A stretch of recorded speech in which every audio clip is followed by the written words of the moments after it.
بسم اللہ الرحمن الرحیم نحمدہ و نصلی و نسلم علی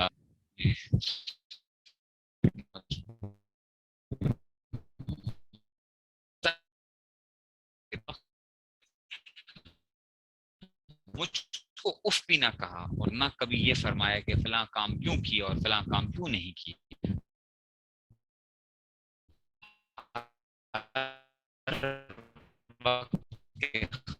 خادم کو 10 برس کے نہ فرمانا یہ معمولی بات ہے. یہ یاد رکھو کہ جی کیا کرنا چاہیے انسان کو.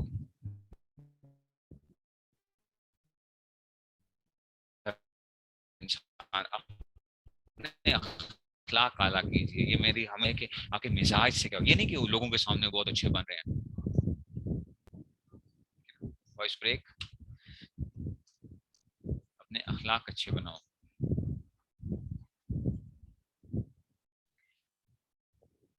یہ میں عرض کر رہا ہوں کہ دیکھو اپنے آپ کو کیا کرو، اپنے اخلاق اعلیٰ بناؤ. اخلاق اعلیٰ ہونے چاہیے آپ کے.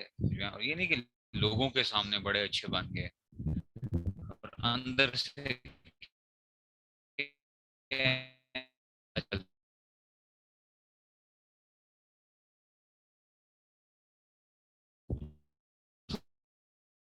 دے رہے ہیں. حضور صلی اللہ علیہ وسلم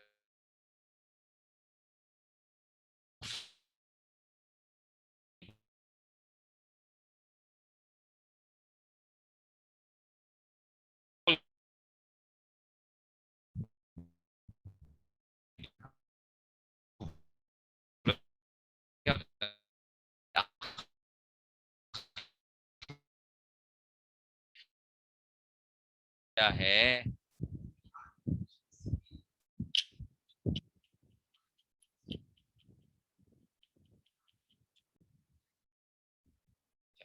انہی سے روایت ہے کہ رسول اللہ صلی اللہ علیہ وسلم سب سے بڑھ کر خوش خلق تھے. آپ صلی اللہ علیہ وسلم نے مجھ کو ایک دن کسی کام کے لیے بھیجا. میں نے کہا میں تو نہیں جاتا، اور دل میں یہ تھا کہ جہاں حکم دیا وہاں جاؤں گا. ٹھیک ہے نا. یہ بچپن کا اثر تھا. میں وہاں سے چلا تو بازار میں چند کھیلنے والے لڑکوں پر گزرا. اچانک رسول اللہ صلی اللہ علیہ وسلم نے پیچھے سے آ کر میری گردن پکڑ لی. میں نے آپ کو دیکھا تو آپ صلی اللہ علیہ وسلم ہنس رہے تھے. آپ نے فرمایا تم تو جہاں میں نے کہا تھا جا رہے ہو. میں نے عرض کیا جی ہاں یا رسول اللہ میں جا رہا ہوں. مطلب یہ ہے کہ بچپن چھوٹے سے نا کہتے میں نہیں جاؤں گا، اور پھر دل میں تھا کہ جاؤں گا. لیکن اب اس نے پھر خود چل پڑے تو دیکھا تو رستے میں کھیل رہے بچوں کے ساتھ کھڑے تھے وہاں پہ. کہا کہ اچھا تم تو جا رہے تھے، مجھے یوں کہہ رہے تھے کہ میں تو جا رہا ہوں بالکل. تو مطلب یہ تھا کہ ویسے بندے کو غصہ آتا ہے نا اس وقت بھی، لیکن اس وقت نے کوئی وہ نہیں کیا. انہی سے روایت ہے کہ میں حضور صلی اللہ علیہ وسلم کے ساتھ جا رہا تھا اور آپ صلی اللہ علیہ وسلم کے بدن پر ایک نجران کا بنا ہوا موٹی گنی کا چادرا تھا. آپ صلی اللہ علیہ وسلم کو ایک بدوی ملا تو اس نے کیا کیا. ایک منٹ.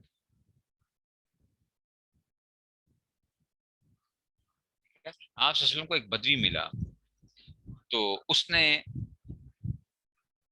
جو ہے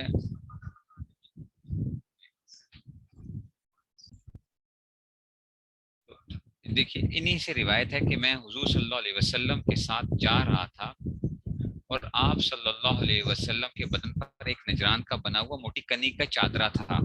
یعنی ایک خاص قسم کا جو تھا نا حضور صلی اللہ علیہ وسلم نے وہ پہنا ہوا تھا کپڑے کی جو تھے نا جو ہے نا اصل میں یہ کپڑے کا کور وغیرہ ہوتا ہے اس میں سے.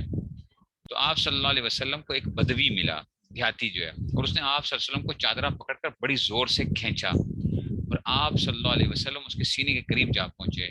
پھر کہا اے محمد صلی اللہ علیہ وسلم میرے لیے بھی اللہ کے اس مال میں سے دینے کا حکم دو جو تمہارے پاس ہے. آپ صلی اللہ علیہ وسلم کی طرف التفات فرمایا، پھر ہنسے، پھر اس کے لیے عطا فرمانے کا حکم دیا. دیکھیں ذرا کس طریقے سے اس نے کھینچا.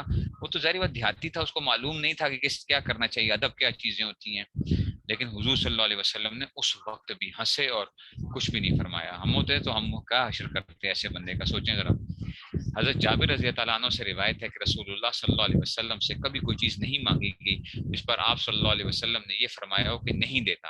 اگر ہوا دے دیا، ورنہ اس وقت معذرت اور دوسرے وقت کے لیے وعدہ فرما لیا کہ ہمیشہ کرتے ہیں.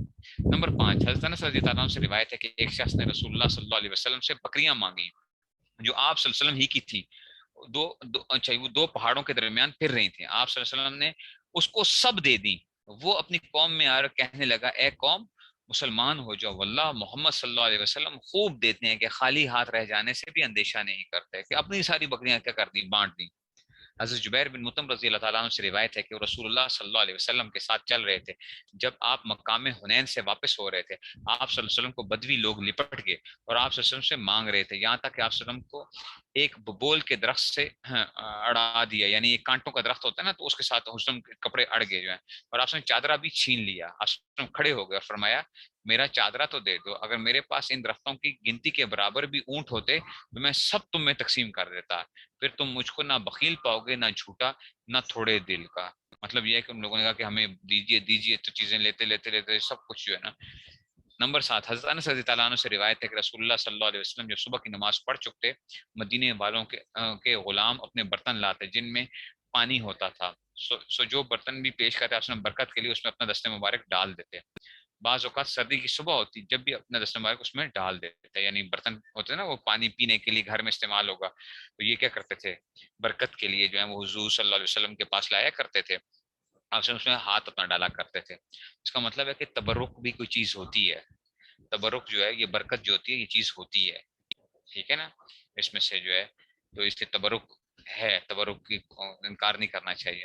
انہی سے روایت ہے کہ رسول اللہ صلی اللہ علیہ وسلم سخت مزاج نہ تھے اور نہ کوسنے، اچھا جی، نہ کوسنا دینے والے تھے، یعنی کوسنے والے نہ تھے. کوئی بات اتاب کی ہوتی تو یوں فرماتے فلانے شخص کو کیا ہو گیا ہے، اس کی پیشانی کو خاک لگ جائے، ٹھیک ہے نا، یعنی اس میں کیا جائے خاک لگ جائے، مطلب اس کو کوئی تکلیف نہیں ہے پھر بھی جیسی نا، ٹھیک ہے نا. خصوصاً اگر سجدے میں لگ جائے تب تو یہ دعا ہے نمازی ہونے کی، نماز میں خاصیت ہے بری باتوں سے روکنے کی، تو اصلاح کی ہوئی، ٹھیک ہے نا.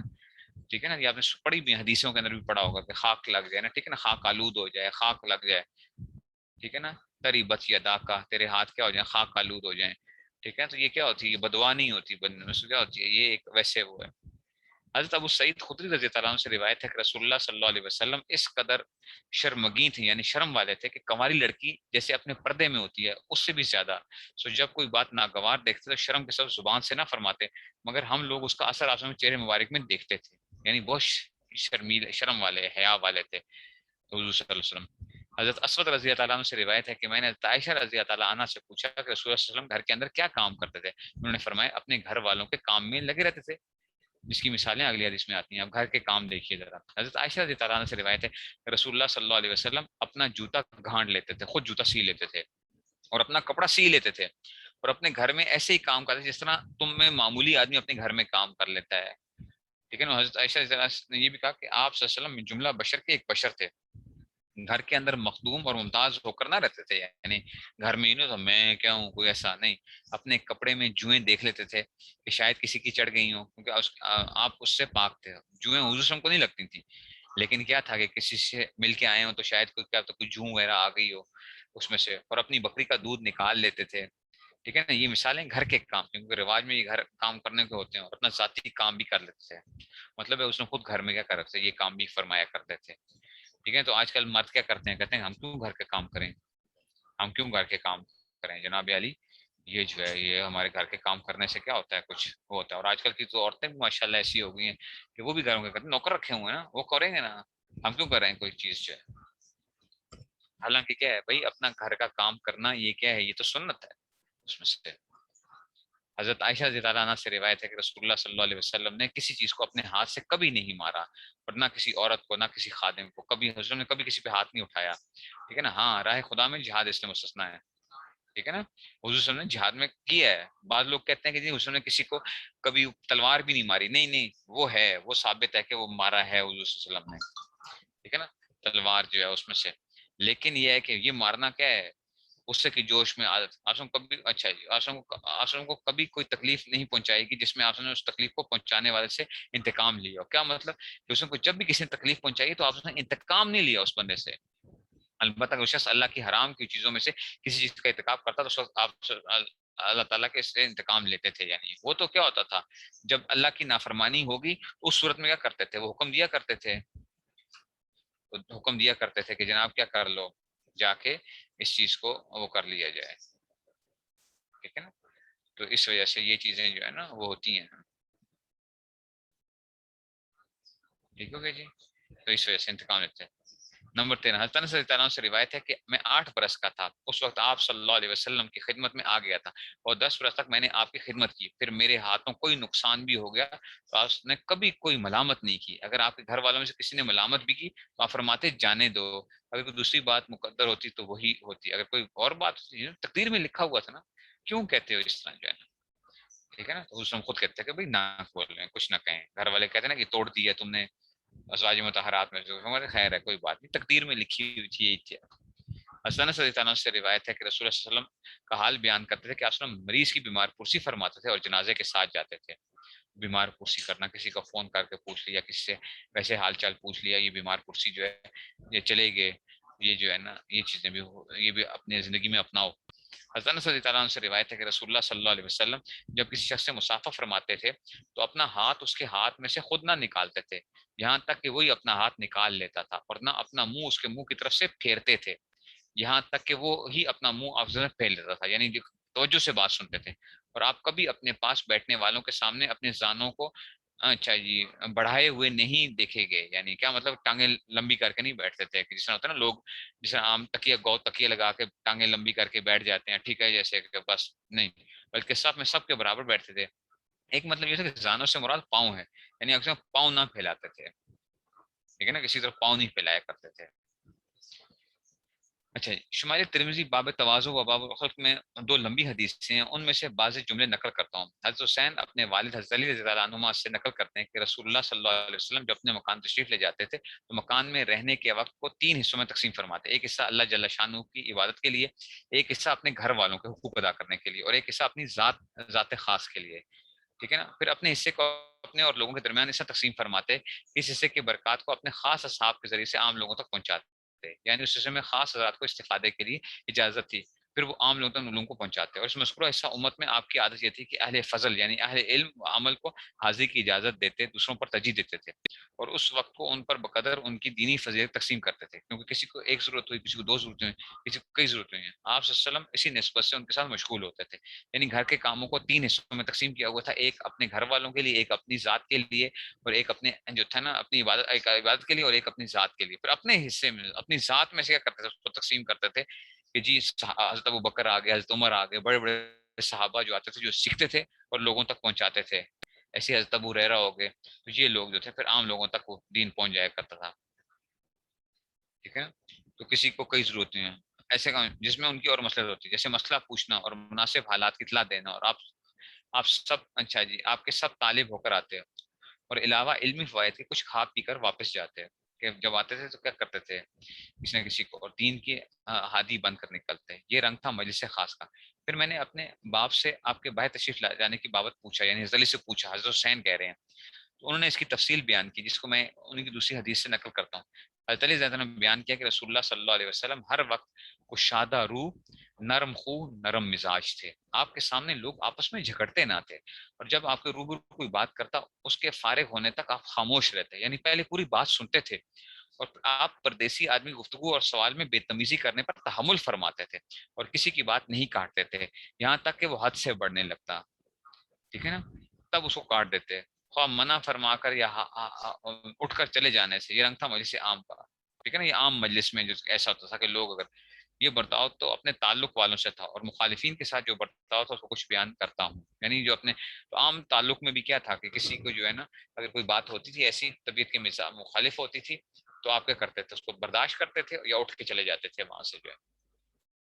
حضرت ابو ہریرہ رضی اللہ عنہ سے روایت ہے کسی موقع پر آپ صلی اللہ علیہ وسلم سے عرض کیا گیا کہ رسول اللہ مشرکین پر بدعا کی. آپ صلی اللہ علیہ وسلم نے فرمایا میں کوسنے والا کر کے نہیں بھیجا گیا، میں تو صرف رحمت بنا کر بھیجا گیا. یعنی آپ صلی اللہ علیہ وسلم کی عادت دشمنوں کے لیے بھی دعائے خیر ہی کرنے کی تھی، اور کبھی کبھار اپنے مالک کسی فریاد کے طور پر کچھ کہہ دیا تو ان کی شرارت سے آپ کی حفاظت فرما دے. یہ اور بات ہے کہ اے اللہ میری حفاظت فرمائیے ان سے. حضرت عائشہ رضی اللہ عنہا سے ایک لمبا قصہ طائف کا منقول ہے کہ جس میں آپ صلی اللہ علیہ وسلم کے کفار کے ہاتھ سے اس قدر اذیت پہنچی جس کو آپ صلی اللہ علیہ وسلم نے جنگ احد کی تکلیف سے بھی زیادہ سخت فرمایا. اس وقت جبریل علیہ السلام آپ کو پہاڑوں کے فرشتے سے ملا دیا، یعنی اس میں سے. ٹھیک ہے نا. تو ہاں اچھا جی، ملایا پہاڑوں کے فرشتے سے ملایا، اور اس نے آپ کو سلام کیا اور عرض کیا اے محمد صلی اللہ علیہ وسلم میں پہاڑوں کا فرشتہ ہوں، اللہ تعالیٰ نے مجھ کو آپ کے لیے بھیجا ہے تاکہ آپ مجھ کو حکم کریں، اگر آپ چاہیں تو میں دونوں پہاڑوں کو ان لوگوں پر لا ملاؤں جس میں یہ سب پس جائیں۔ رسول صلی اللہ علیہ وسلم نے فرمایا نہیں، بلکہ میں امید کرتا ہوں کہ شاید اللہ تعالیٰ ان کی نسل میں سے ایسے لوگ پیدا کر دے جو صرف اللہ کی عبادت کریں اور اس کے ساتھ کسی کو شریک نہ کریں۔ دیکھیے اگر اس وقت ہاتھ سے بدلہ لینے کا موقع نہ تھا تو زبان سے تو کہنا تو آسان تھا، خصوصاً جب آپ صلی اللہ علیہ وسلم کو یقین بھی دلایا گیا کہ زبان ہلاتے ہی سب انہیں تہس نہس کر دیے جائیں گے، مگر آپ صلی اللہ علیہ وسلم نے پھر بھی شفقت ہی سے کام لیا۔ یہ برتاؤ ان مخالفین سے تھا جو آپ صلی اللہ علیہ وسلم کے مد مقابل تھے، بعض مخالف صلی اللہ علیہ وسلم کے رعایا تھے جن پر باضابطہ بھی قدرت تھی، ان کے ساتھ بھی برتاؤ سنیے۔ مطلب مخالفین جو ہوتے تھے ان کے ساتھ بھی دیکھو کیا کرتے تھے۔ حضرت علی رضی اللہ عنہ سے ایک لمبا قصہ منقول ہے جس میں کسی یہودی کا جو کہ مسلمانوں کی رعیت ہو کر مدینہ میں آباد تھا، یعنی یہودی جو تھا، حضور صلی اللہ علیہ وسلم کے ذمہ کچھ قرض تھا، اس نے آپ صلی اللہ علیہ وسلم کو ایک بار اس قدر تنگ کیا کہ ظہر سے اگلے دن صبح تک آپ صلی اللہ علیہ وسلم کو مسجد سے گھر نہیں جانے دیا۔ کہتے وہ یہودی مسجد میں آ گیا تھا، کہا میں جانے نہیں دوں گا جب تک میرا قرضہ نہیں دیں گے۔ لوگوں کے دھمکانے وسلم نے فرمایا اللہ تعالیٰ نے مجھ کو معاہد اور غیر معاہد پر ظلم کرنے سے منع فرمایا، یعنی کیا مطلب جنہوں نے میرے جو جو وہ ہیں غیر مسلم جو ہے نا ان کے اوپر بھی ظلم کرنے سے اللہ نے کیا کیا، منع فرمایا۔ اس قصے میں ہے کہ جب دن چڑھا تو یہودی نے کہا اشہد ان لا الہ الا اللہ واشہد انک رسول اللہ، اور یہ بھی کہا کہ میں نے یہ سب اس لیے کیا تھا کہ آپ کی صرف جو تورات میں کہ محمد صلی اللہ علیہ وسلم عبداللہ کے بیٹے ہیں اور آپ کی پیدائش مکہ میں اور ہجرت کا مقام مدینہ میں اور سطن شام میں ہو گئی، چنانچہ بعد میں ہوئی، اور آپ نہ سخت وہ ہیں نہ درست مزاج، نہ بازاروں میں شور و غل کرنے والے ہیں، اور نہ بے حیائی کا کام، نہ بے حیائی کی بات آپ کی وضع ہے۔ مجھ کو اس کا دیکھنا تھا، یعنی تورات میں لکھا ہوا تھا جو کچھ، تو میں دیکھنے کے لیے آیا تھا کہ دیکھوں کہ آپ وہی ہیں یا نہیں۔ سو دیکھ لیا تو آپ وہی ہیں، اشہد ان لا الہ الا اللہ واشہد انک رسول اللہ، بجز دو حدیثوں کے جن میں شمائل کا نام ہے، باقی سب حدیثیں مشکات ہیں۔ مشورہ اگر انہی تھوڑی سی حدیثوں کو روزمرہ ایک ہی بار پڑھ لیا کرو، سن لیا کرو، تو پھر دیکھ لو تم کیسی جلدی کیسے اچھے ہو جاؤ گے۔ تو جناب یہ دیکھیے ذرا، ٹھیک ہے نا، معاہد اور غیر معاہد سے کیا مراد ہے؟ معاہد ہوتا ہے جس سے آپ نے معاہدہ کیا ہوا ہوتا ہے۔ دیکھیں جو ذمی ہوتا ہے نا، ذمی کیا ہوتا ہے؟ وہ اس سے معاہدہ ہوتا ہے۔ یہ جو مسلمانوں کی رعیت میں جو کافر رہ رہے ہیں پاکستان کے اندر، جو عیسائی رہ رہے ہیں، ٹھیک ہے نا، ہندو رہ رہے ہیں، تو ہمارا ان کے ساتھ کیا ہوتا ہے؟ ایک قسم کا معاہدہ ہوتا ہے کہ جناب آپ اتنا جزیہ دو گے سالانہ، اور ہم اس کے بدلے میں آپ کو کیا کریں گے؟ حفاظت کریں گے، آپ کو اپنی عبادت کی آزادی ہوگی، ٹھیک ہے نا، اور آپ کیا کرو گے؟ لیکن یہ ہے کہ جناب آپ جو ہے نا ہمیں جزیہ دو گے، ٹھیک ہے، اس کو معاہد کہتے ہیں۔ اور غیر معاہد کیا ہوتا ہے؟ جن کے ساتھ معاہدہ نہیں ہوا ابھی، جن کے ساتھ معاہدہ نہیں ہے کہ جی اس میں سے جو ملک سے باہر رہتے ہیں کافر وغیرہ جو اس میں سے، ٹھیک ہے، تو اس میں سے اس نے فرمایا کہ جو معاہد ہو یا غیر معاہد ہو، میں اس میں سے کیا کر سکتا ہوں؟ میں نے اس میں سے میں ان کے اوپر ویسا نہیں کروں گا، اس میں سے کیوں، اس میں سے بس میں پڑھا لیتا ہوں بس، ٹھیک ہے، ٹھیک ہے، تو یہ جو ہے نا اس میں سے ہوگا، ٹھیک ہوگا جی، تو یہ ہوگا اس میں سے، بات سمجھ گئے؟ تو یہ ہو گیا، آگے چلیں جی، روح ہم پہ چلیں یا قرآن مجید کر لیں پھر؟